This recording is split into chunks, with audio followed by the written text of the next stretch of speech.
Mansfield Genuine 630-7984 ball caulk repair kit. This kit comes with the upper and lower diaphragm. Now let's show you how to put it in. First thing you want to do on your fill valve is you want to turn off the water. You don't want to flood your bathroom because when you take this off it's going to spray everywhere. So turn off your water. You can flush the tank if you want to so you don't get your hands wet. If you see this rigid nut right here, this nut will come off. It's normal thread, so lefty loosey, righty tighty. So we're going to take this nut off right here. Make sure you also hold the fill valve when you do this so it doesn't turn. Take this off right here.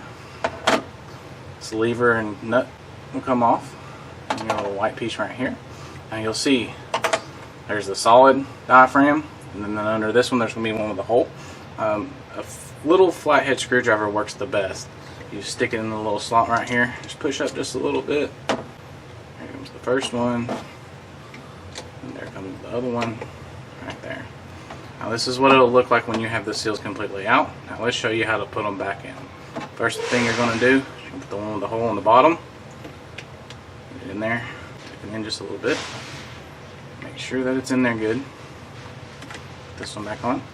Now if you'll notice on this little blue cap there is a tab here. It'll line up right here with this tab.